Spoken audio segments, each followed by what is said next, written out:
The iPhone 14 Pro has promised the biggest camera upgrade ever on an iPhone. A more sophisticated flash, a more advanced ultra-wide camera, better close-up shots, better video, not to mention a new image processing algorithm that they call the Photonic Engine. So we've got 12 categories, and through them we're going to see if these upgrades are enough to beat Samsung's Galaxy S22 Ultra, and make this the best smartphone camera in existence. Okay, so let's start with front-facing cameras. Because Apple has improved theirs this time around. By opening up the aperture compared to the last iPhone 13s, the new ones can let in a significant amount more light. Technically speaking, Samsung's front camera is still a better front camera, and you can kind of tell by how much natural separation there is between foreground and background. But Apple makes up for it with how they're able to process the video that they do get. They can do a lot with a little, which I could actually learn from. You'll find that the iPhone takes cleaner footage in bright lighting. It takes cleaner footage in darker environments. Not to mention how, if I try to record with both front cameras within a third-party app like Instagram, this is what it looks like on the iPhone, this is what it looks like on Samsung. Apple just has better integration with these apps. But Samsung bridges the gap when it comes to selfie photos. When you're taking a photo, it doesn't need to be captured in real time like a video does. And so it allows Samsung to heavily process it. And the truth of it is, I quite like Samsung's processing. The way it subtly smooths my skin without reducing the clarity in my beard. How it feels like a more three-dimensional, slightly higher quality image with the less heavy-handed use of sharpening. That said, it's not enough to win the category, given that A, it's more of a stylistic preference, that B, the iPhone can now completely separate you from your background by just holding on screen. That alone could literally halve the time it takes me to make a YouTube thumbnail. And C, the Photonic Engine, which is a new bit of tech that Apple's just released. And the idea is that every single time you take a photo now, on any one of the cameras, on any one of the iPhone 14s, your phone will be able to comb through every single pixel and optimize the noise, texture, and the detail. It's the next step above the deep fusion that current iPhones use. And you can tell when it comes to those middle light and lower light selfies. There's a real cleanness to the iPhone's image, which leads us to about a draw in this category. Now, just before we get to the technicals of the fancy main rear cameras on these phones, one of the not very often mentioned but very important factors for me is which one is more fun to use. And as much as I think that Apple is heading in the right direction with this, they've added a fair sprinkling of cool features over the last few years, like cinematic mode, like photographic styles. They've just now added action mode, which I'll get to. But you'd still find it hard to argue that Samsung doesn't have more toys. Whether it's Director's View that lets you see all your cameras at once, Remaster that can upscale your low-resolution photos like magic, or Object and Reflection Eraser that can clean your photos up after you've taken them. Not to mention the fact that you have the literal option to zoom in 100 times towards something. That's kind of fun. So let's talk about that zoom. This is both phones at 1x magnification. This is 2x, this is 4x, this is 10x, 30x, and now finally 100 times. And when you get to this point, it is an obliteration. Like yes, even though Apple's Photonic Engine can maybe bring out more detail, the sheer fact that iPhone's max optical zoom is just 3x compared to Samsung's 10x, it's a difference that software is going to struggle to recuperate. But the iPhone does have one new trick here. The fact that the company has quadrupled the resolution of their normal main camera, from 12 megapixel on last year's iPhones to 48 megapixels, means that they're now also giving you the option to be able to losslessly zoom in 2x using that camera and still apparently get a full quality 12 megapixel output.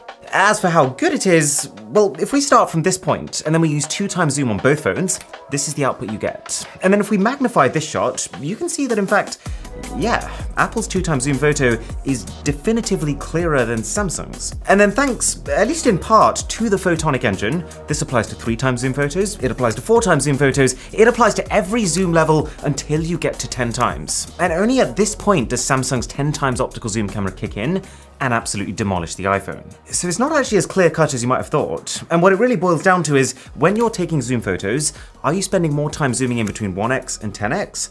In which case I'd hand it to the iPhone, or between 10x and 100x, in which case I'd hand it to Samsung. I'll give Samsung the overall win in this category, because technically its upper limit for what it could potentially achieve is higher, but just know that the iPhone is quickly becoming the more well-rounded option. One thing that Apple made very clear at their iPhone 14 Pro launch was that it's not just the main camera that's been upgraded, it's also the ultra-wide, up to 3 times better, they said. And where I first noticed this improvement was when I started to take macro shots, which use the phone's ultra-wide camera because it has a really short focal distance. I wasn't sure what to expect. You know, we've seen plenty of 40%, 50% promised improvements, only then to be able to actually get the new phones in our hands and barely be able to tell the difference. But in this case, all it takes is a quick side-by-side versus last year's iPhone to see that a new benchmark has just been set. And against the Samsung, it's also not hard to see how much closer it can focus from, and how its detail level is also a cut above. I think this is where the photonic engine really shines, because macro shots are all about the clarity of textures, and that's kind of what the whole thing is made to be able to optimize. But yeah, so far then, that's 2.5 points to the iPhone, 2.5 to Samsung. This is neck and neck. So, let's get serious for a moment. If we just put all the niche stuff to the side, the zooming, the macro, if we're just talking about the main camera that you'll be using for 85% of your photos, who does it better? Now, I already mentioned that with the iPhone, there's been a serious resolution bump from last generation. It's gone from 12 to 48 megapixels. But I have to say, the number itself doesn't really mean anything. I mean, for starters, if you just take a normal photo from either of these phones, what they're both doing is just clustering together a group of smaller pixels into one bigger, cleaner pixel, and still outputting a 12 megapixel image. But also, Samsung has a 108 megapixel resolution. As they continue to remind us on Twitter, this is kind of cringe, Samsung. So if resolution was the key metric, it would be game over right out the gate. No, this battle is more won by the sensor size, the quality of the lens, and most importantly, how intelligently the phone can process the information that this camera system is capturing. And this is where the new iPhone smashes it. Because even with less than half the resolution, its sensor is actually slightly larger than Samsung's, for maybe the first time in history. And it does seem like Apple is also processing that info more efficiently. Take these shots, very standard daytime photos, both 12 megapixel, but if we try cropping into any part of it by any significant amount, can you see how the iPhone is literally making every single one of those 12 megapixels work? Or this one, if you magnify all the way into my face here, there's just no sign that the iPhone is struggling at all. But there's more, because the other benefit of the iPhone having this big boy sensor now is that, for the first time ever, it can keep parity with Samsung's tremendous natural separation of foreground and background. And this makes shots of people look better, shots of plants look better, shots of pets look better. Much needed for you, Milo. It's eroding that reputation of iPhone footage being incredibly flat compared to using a proper DSLR camera. The one thing that Samsung has always held above Apple, and continues to hold over Apple, is higher dynamic range, using processing to be able to correctly expose all parts of the image. Samsung's actually, conveniently, just had an update like a week ago to improve the dynamic range. But even then, the lead that they have is shrinking now. It's only noticeably ahead in the more extreme fringe scenarios. Actually, this is important. The general trend that we've always seen in this Apple versus Samsung war is Samsung has better hardware, higher quality camera sensors, Apple has better software that can get more out of their weaker hardware. And that's only possible because Apple builds both the hardware and the software together, and also because they only make like 4 phones a year compared to 50 or 100 from Samsung, and so Apple can go all in on that optimization. And this discrepancy has always kept Samsung and Apple largely just trading blows with each other. But what's happened this time around is that Apple has given such a bump to their main camera hardware that it's now very much on par. And when you pair that with Apple's more refined software,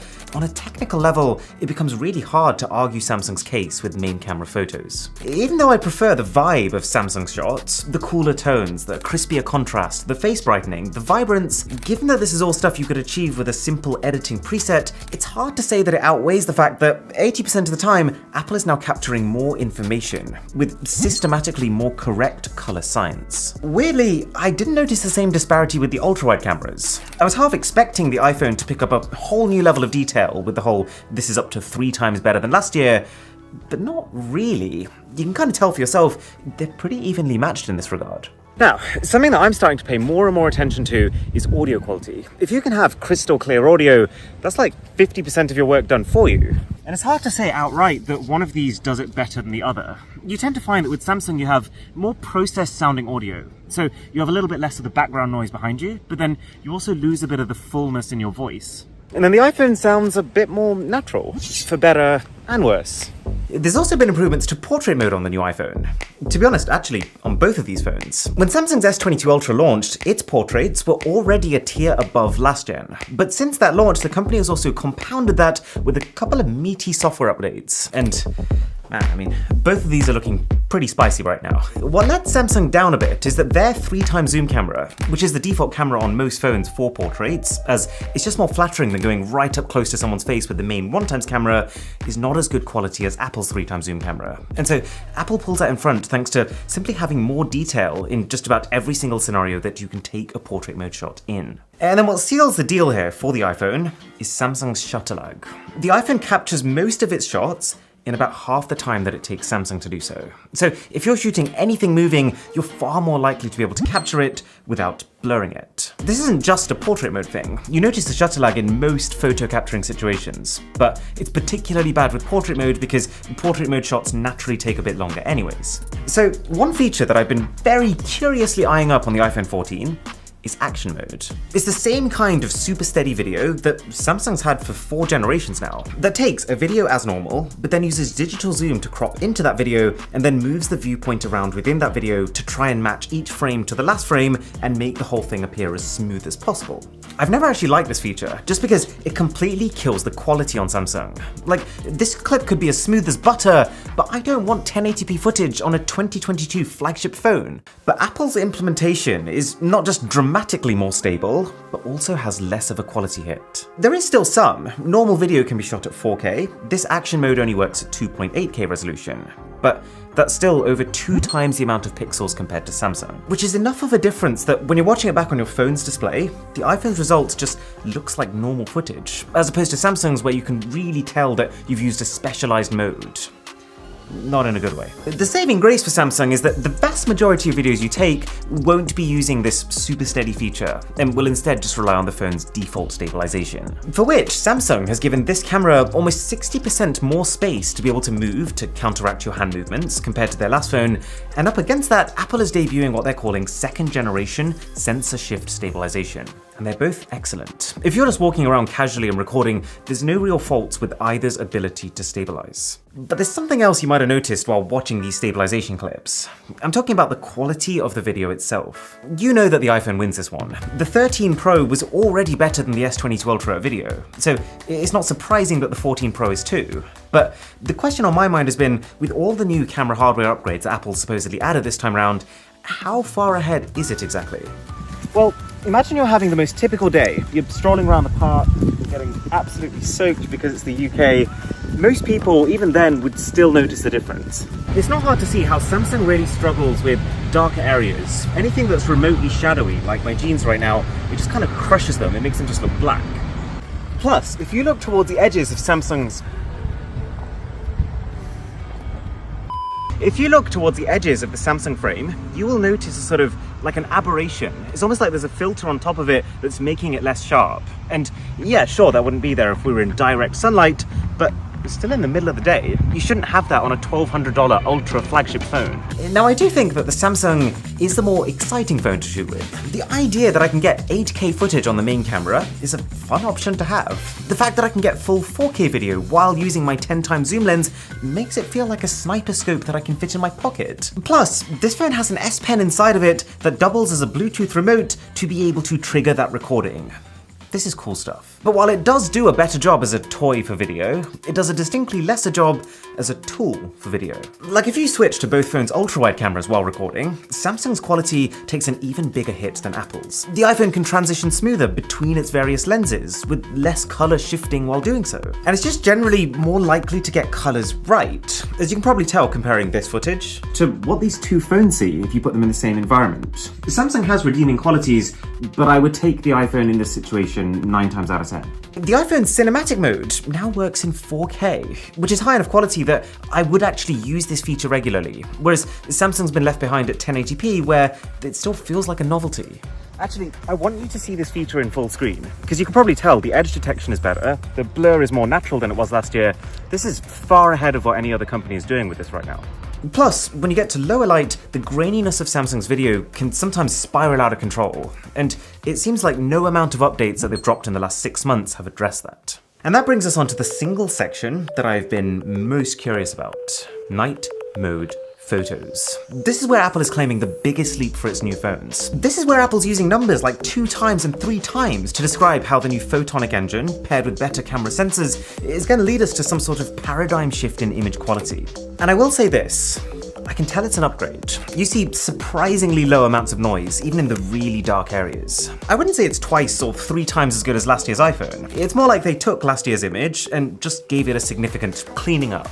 It's making me really wish that there was more flair. I wish we had more kinds of night mode and astrophotography features like we do with so many Androids. But as a base photo that you could then take to other programs to have more fun with, this is the most technically impressive night mode that I've ever seen on a smartphone. Its brightening power isn't quite as much. Like if you put both phones in a pitch black room and take a shot, Samsung will come out brighter, but that doesn't mean better. And likewise, when you stick both phones on a tripod and point them up at the night sky, Samsung is brighter. But brightness is not really what you want here. It's that clarity which the iPhone is better delivering. Speaking of which, there's also Apple's new flash module. Now, ever since the introduction of night mode on phones, I have almost exclusively shelved the use of flash. I don't think it looks natural or flattering. This upgraded flash module, though, kind of helps. It's not necessarily the brightest flash I've ever seen. Samsung almost consistently spills out more light. But the benefit of this system, which only really kind of comes into its own in these nighttime scenarios, is that it's more delicate with the light that it does give out, which I would argue is a greater skill. I probably still won't use it, but if I had to, it is better than what most competitors are doing right now. Oh, and a sub to the channel would be flashy. So then, just before we pick a winner between these phones, slow motion. It's pretty clear that neither of these two companies care about slow motion. The feature is pretty much in the same place that it was 5 years ago, with the quality just slowly trickling up as the camera hardware naturally improves. That said, the iPhone's jump has been a little bigger. And while I can safely say that iPhone's slow motion used to be behind Samsung's, it's slowly but surely caught up. Samsung claws this back to a draw with the option to shoot super slow motion video, but it looks so bad that I think I'd be embarrassed to put that anywhere. So, let's have a look at these results. The iPhone has won 8.5 points, the Samsung 3.5. So, if you ask me on the spot which of these phones has a better overall camera system, and I can only pick one, for now it is the iPhone.